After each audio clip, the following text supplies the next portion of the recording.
Dan pencobaan yang terakhir yang diberikan iblis kepada Ayub, yaitu dia ditimpakan penyakit borok, atau dalam bacaan kita dikatakan bara, itu penyakit kulit yang menggerogoti tubuhnya, dikatakan dari ujung kaki sampai ujung kepalanya.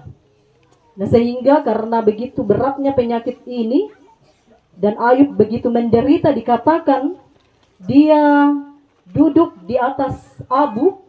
Kalau abu itu pada zaman Ayub ya tanda duka cita.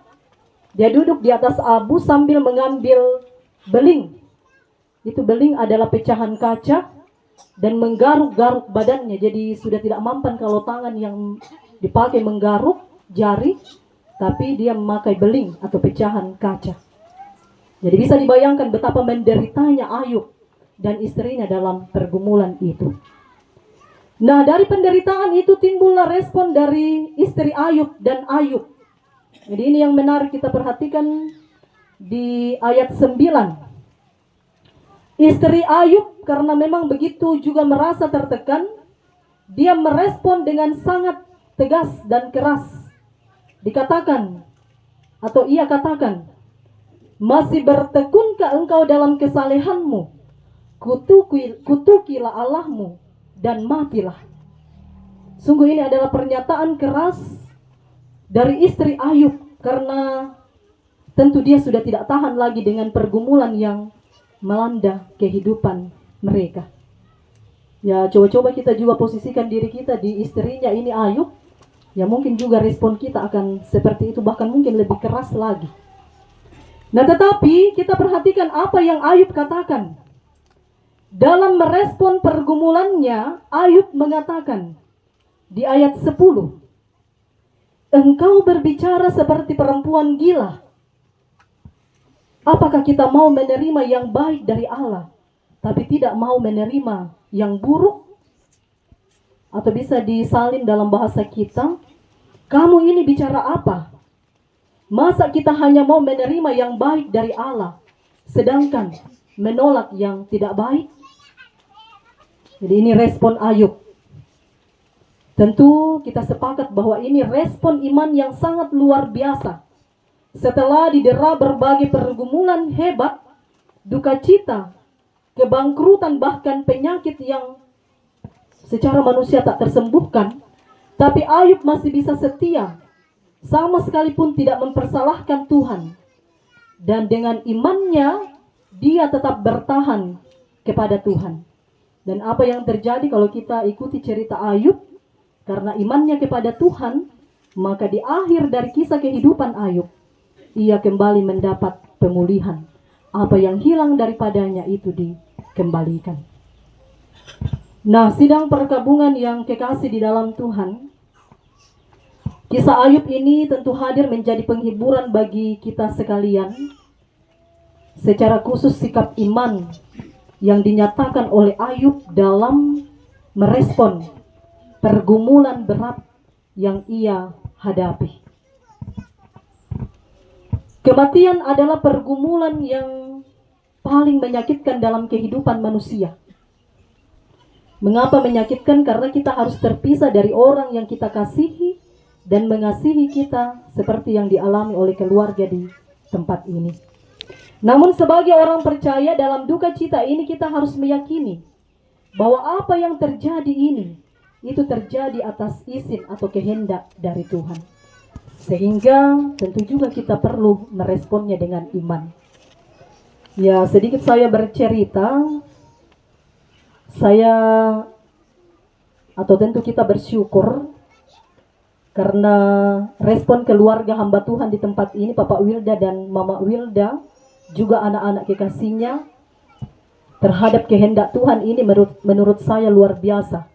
Jadi sedikit saya bercerita, kurang lebih 2 hari yang lalu, sebelum anak kekasih Narti menghembuskan nafas terakhir, ya natambaya Papa Wilda Sulema Sambajam inde Banuanna.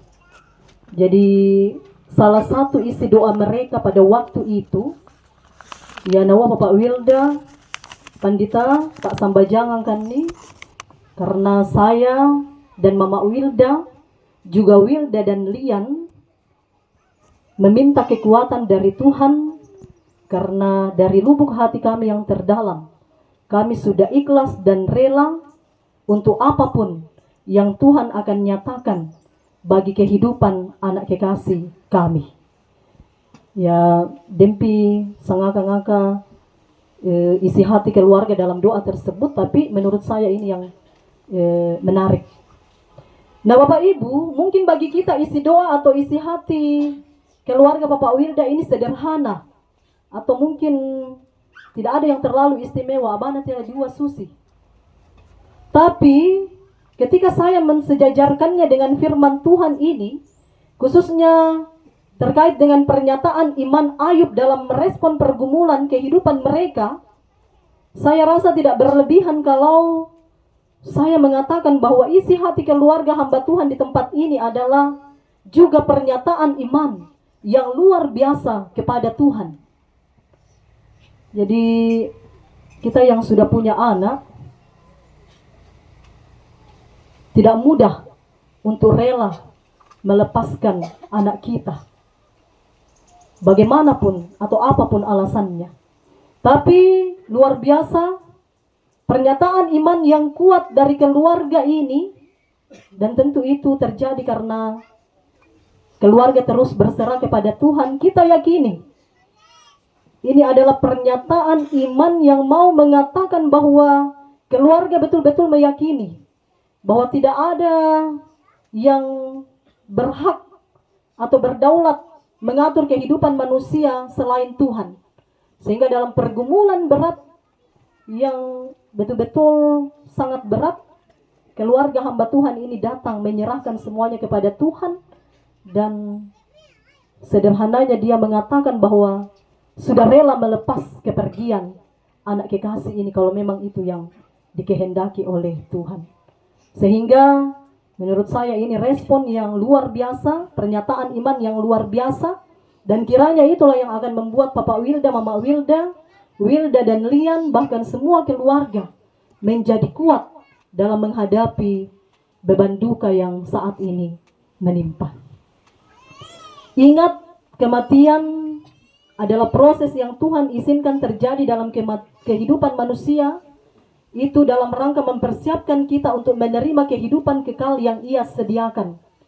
Jadi kematian itu bukan akhir dari segalanya, tapi sebenarnya adalah awal dari kita akan menikmati kehidupan yang kekal, yang penuh dengan sukacita surgawi.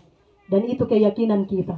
Sehingga kepergian anak kekasih kita ini, jangan kita lihat sebagai sebuah pergumulan berat yang nantinya tidak akan berujung, tapi marilah kita melihat bahwa kepergian anak kekasih kita ini adalah cara Tuhan mengasihi umatnya, dan cara Tuhan untuk mempersiapkan anak kekasih kita menerima kehidupan kekal dari Tuhan. Terpuji nama Tuhan. Amin.